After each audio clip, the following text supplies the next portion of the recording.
धड़कन आवाज, मोर दिल्ला दीवाना बना डारे। जब ले तो ला देखे हम, तब ले नींद मोर उड़ी गे। छनकावत चूरी गजब ढंग तोर, मोर मन में भरे हवे मया के शोर। धीरे धीरे हाँ से नजरिया चुराए, देखत देखत मोला अपन बनाए। तोर गोरी हथेली मेहंदी रचे, मोर सपना तोर संग हर पल सजे।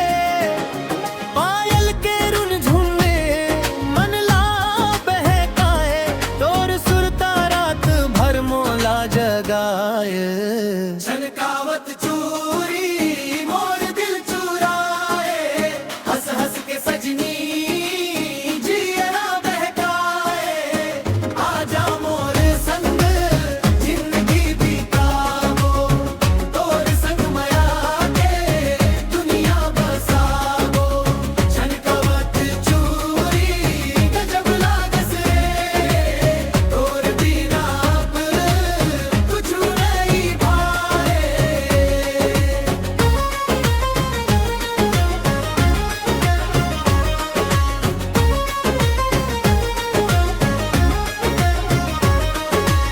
बिंदिया चमके जैसे चंदा के जोत, तोर मुस्कान में मिलते मोला मोर ओट। लाल चुनरिया हवा में लहराए, देख के तोला दिल मुस्कुराए। गांव के गली में संग संग चलबो, सुख दुख के हर बात ला बंटबो।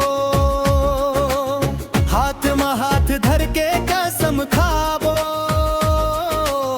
जन्म जन जन तक संग निभाबो। बरसत पानी भींजत डगरिया, तोर संग लागे